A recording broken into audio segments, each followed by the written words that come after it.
ನಮಸ್ಕಾರ ಸ್ನೇಹಿತರೆ, ಖಡಕ್ ಸ್ಟೋರಿಗೆ ಆತ್ಮೀಯ ಸ್ವಾಗತ.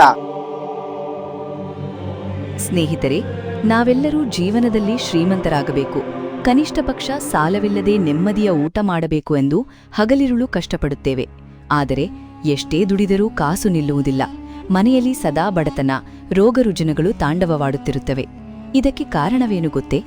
ವಾಸ್ತುಶಾಸ್ತ್ರ ಮತ್ತು ಗರುಡ ಪುರಾಣದ ಪ್ರಕಾರ ನಮ್ಮ ದೈನಂದಿನ ಜೀವನದಲ್ಲಿ ನಾವು ಬಳಸುವ ಅತ್ಯಂತ ಸಾಮಾನ್ಯ ವಸ್ತುಗಳೇ ನಮ್ಮ ಅದೃಷ್ಟ ಮತ್ತು ದುರಾದೃಷ್ಟವನ್ನು ನಿರ್ಧರಿಸುತ್ತವೆ. ಅದರಲ್ಲಿ ಅತಿ ಮುಖ್ಯವಾದದ್ದು ನಿಮ್ಮ ಮನೆಯ ಪೊರಕೆ, ಬ್ರೂಮ್ಸ್ಟಿಕ್. ಹೌದು, ನೀವು ಕಸಗುಡಿಸಲು ಬಳಸುವ ಪೊರಕೆ ಕೇವಲ ಹುಲ್ಲಿನ ಕಂತೆಯಲ್ಲ, ಅದು ಸಾಕ್ಷಾತ್ ಮಹಾಲಕ್ಷ್ಮಿಯ ಸ್ವರೂಪ. ಪುರಾಣಗಳಲ್ಲಿ ಪೊರಕೆಯನ್ನು ರೋಗ ದರಿದ್ರ ನಿವಾರಕ ಎಂದು ಕರೆಯಲಾಗಿದೆ. ಯಾವ ಮನೆಯಲ್ಲಿ ಪೊರಕೆಗೆ ಅಗೌರವ ತೋರುತ್ತಾರೋ ಆ ಮನೆಯಲ್ಲಿ ಸಾಕ್ಷಾತ್ ಕುಬೇರ ನಿವಾಸವಿದ್ದರೂ ಅವನು ಭಿಕ್ಷುಕನಾಗುವುದು ಖಂಡಿತ. ಇವತ್ತಿನ ಈ ವಿಡಿಯೋದಲ್ಲಿ ಬಡತನವನ್ನು ಬುಡಸಹಿತ ಕಿತ್ತು ಹಾಕುವ ಪೊರಕೆಯ ವಾಸ್ತು ರಹಸ್ಯಗಳು ಮತ್ತು ನಾವು ಪ್ರತಿದಿನ ತಿಳಿಯದೇ ಮಾಡುತ್ತಿರುವ ಆ 5 ಘೋರ ತಪ್ಪುಗಳೇನು ಎಂಬುದನ್ನು ವಿವರಿಸಲಿದ್ದೇನೆ. ವಿಡಿಯೋ ಕೊನೆಯವರೆಗೂ ನೋಡಿ, ನಿಮ್ಮ ಆರ್ಥಿಕ ಸಮಸ್ಯೆಗಳಿಗೆ ಇಲ್ಲೇ ಪರಿಹಾರ ಸಿಗಲಿದೆ. ನಿಮ್ಮ ಮನೆಯ ಮೂಲೆಯಲ್ಲಿ ಪೊರಕೆಯನ್ನು ಗೋಡೆಗೆ ಒರಗಿಸಿ ನೇರವಾಗಿ ನಿಲ್ಲಿಸಿ ಇಡುವ ಅಭ್ಯಾಸ ನಿಮಗಿದೆಯಾ? ಹಾಗಾದರೆ ನೀವು ನಿಮ್ಮ ಮನೆಯ ಲಕ್ಷ್ಮಿಗೆ ಹೊರಗೆ ಹೋಗು ಎಂದು ಹೇಳುತ್ತಿದ್ದೀರಿ ಎಂದರ್ಥ. ಪುರಾಣಗಳ ಪ್ರಕಾರ ರೋಗಗಳನ್ನು ಗುಣಪಡಿಸುವ ಶೀತಲಾದೇವಿಯ ಒಂದು ಕೈಯಲ್ಲಿ ಪೊರಕೆ ಇರುತ್ತದೆ. ಪೊರಕೆಯು ಮನೆಯಲ್ಲಿರುವ ಅಲಕ್ಷ್ಮಿಯನ್ನು, ದರಿದ್ರ ದೇವತೆ ಮತ್ತು ನಕಾರಾತ್ಮಕ ಶಕ್ತಿಯನ್ನು ಗುಡಿಸಿ ಹೊರಹಾಕುತ್ತದೆ. ಆದರೆ ವಾಸ್ತುಶಾಸ್ತ್ರದ ಪ್ರಕಾರ ನಾವು ಮಾಡುವ ಮೊದಲ ತಪ್ಪು ಪೊರಕೆಯನ್ನು ನಿಲ್ಲಿಸಿ ಇಡುವುದು. ಪೊರಕೆಯನ್ನು ಯಾವಾಗಲೂ ನೆಲದ ಮೇಲೆ ಮಲಗಿಸಿ ಇಡಬೇಕು. ನಿಲ್ಲಿಸಿ ಇಟ್ಟ ಪೊರಕೆ ಮನೆಯಲ್ಲಿ ಶತ್ರುಕಾಟವನ್ನು ಹೆಚ್ಚಿಸುತ್ತದೆ ಮತ್ತು ಹಣದ ಹರಿವಿಗೆ ತಡೆಯೊಡ್ಡುತ್ತದೆ. ಲಕ್ಷ್ಮಿ ಚಂಚಲೆ, ಅವಳನ್ನು ನಿಲ್ಲಿಸಿದರೆ ಅವಳು ಆ ಮನೆಯಲ್ಲಿ ಸ್ಥಿರವಾಗಿ ನಿಲ್ಲುವುದಿಲ್ಲ. ಹಾಗಾಗಿ ಇಂದೇ ನಿಮ್ಮ ಮನೆಯ ಪೊರಕೆಯನ್ನು ಮಲಗಿಸಿ ಇಡುವ ಅಭ್ಯಾಸ ಮಾಡಿಕೊಳ್ಳಿ.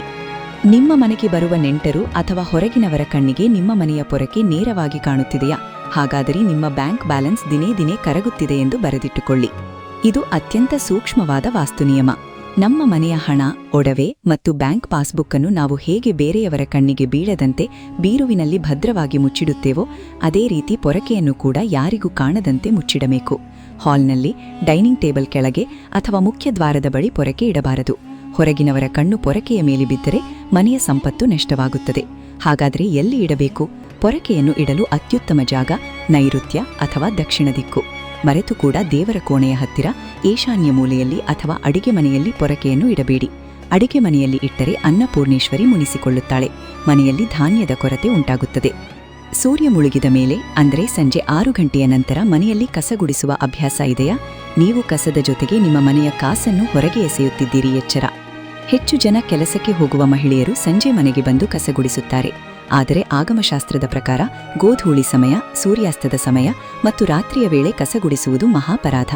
ಸಂಜೆ ಮಹಾಲಕ್ಷ್ಮಿಯು ಪ್ರತಿಯೊಬ್ಬರ ಮನೆಗೂ ಭೇಟಿ ನೀಡುವ ಸಮಯ. ಆ ಹೊತ್ತಿನಲ್ಲಿ ನೀವು ಪೊರಕೆ ಹಿಡಿದು ಧೂಳು ಎಬ್ಬಿಸಿದರೆ ಲಕ್ಷ್ಮೀದೇವಿಯು ಹಿಂತಿರುಗಿ ಹೋಗುತ್ತಾಳೆ.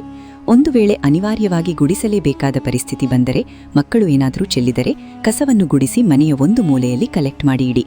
ಆದರೆ ರಾತ್ರಿ ಹೊತ್ತು ಕಸವನ್ನು ಮನೆಯ ಹೊರಗಡೆ ಎಸೆಯಬೇಡಿ. ಮರುದಿನ ಬೆಳಿಗ್ಗೆ ಸೂರ್ಯೋದಯದ ನಂತರವೇ ಕಸವನ್ನು ಹೊರಹಾಕಿ. ಹಳೆಯ ಪೊರಕೆಯನ್ನು ಗುರುವಾರ ಅಥವಾ ಶುಕ್ರವಾರ ಮನೆಯಿಂದ ಹೊರಗೆ ಎಸೆಯುತ್ತಿದ್ದೀರಾ? ಅಥವಾ ಹಳೆಯ ಪೊರಕೆಯನ್ನು ಸುಡುತ್ತಿದ್ದೀರಾ? ನೀವು ನಿಮ್ಮ ಅದೃಷ್ಟವನ್ನೇ ಸುಟ್ಟು ಹಾಕುತ್ತಿದ್ದೀರಿ. ನಿರೂಪಕ, ಪೊರಕೆ ಹಳೆಯದಾಗಿ ಕಡ್ಡಿಗಳು ಉದುರುತ್ತಿದ್ದರೂ ಹಣ ಉಳಿಸಲು ಅದೇ ಪೊರಕೆಯಲ್ಲಿ ಗುಡಿಸುವವರಿದ್ದರೆ, ಮುರಿದ ಪೊರಕೆಯಿಂದ ಗುಡಿಸಿದರೆ ಮನೆಯಲ್ಲಿ ವಾಸ್ತುದೋಷ ಹೆಚ್ಚಾಗುತ್ತದೆ ಮತ್ತು ದರಿದ್ರ ಆವರಿಸುತ್ತದೆ. ಪೊರಕೆ ಬದಲಾಯಿಸಲು ಕೆಲವು ಕಟ್ಟುನಿಟ್ಟಿನ ನಿಯಮಗಳಿವೆ. ಹೊಸ ಪೊರಕೆ ತರಲು ಮಂಗಳವಾರ ಅಥವಾ ಶನಿವಾರ ಅತ್ಯಂತ ಶ್ರೇಷ್ಠ ಮತ್ತು ಹಳೆಯ ಪೊರಕೆಯನ್ನು ಎಸೆಯಲು ಶನಿವಾರ ಅಥವಾ ಅಮಾವಾಸ್ಯೆ ಅತ್ಯುತ್ತಮ ದಿನ. ಗುರುವಾರ, ಶುಕ್ರವಾರ ಮತ್ತು ಹುಣ್ಣಿಮೆಯಂದು ಅಪ್ಪಿತಪ್ಪಿಯೂ ಹಳೆಯ ಪೊರಕೆ ಹೊರಗೆ ಎಸೆಯಬೇಡಿ. ಇದು ಲಕ್ಷ್ಮಿಯನ್ನು ಹೊರಹಾಕಿದಂತೆ.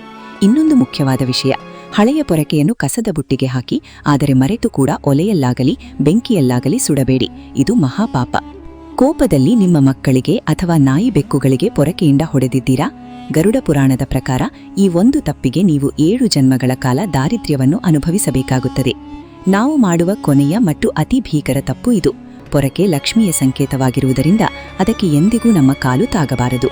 ಒಂದು ವೇಳೆ ತಿಳಿಯದೆ ಕಾಲು ತಾಗಿದರೆ ತಕ್ಷಣ ಕೈಮುಗಿದು ನಮಸ್ಕರಿಸಿ ಕ್ಷಮೆ ಕೇಳಿ. ಪೊರಕೆಯನ್ನು ದಾಟಿಕೊಂಡು ಹೋಗುವುದು, ಅದರ ಮೇಲೆ ಕಾಲಿಟ್ಟು ನಿಲ್ಲುವುದು ದರಿದ್ರ ದೇವತೆಗೆ ನೇರ ಆಹ್ವಾನ.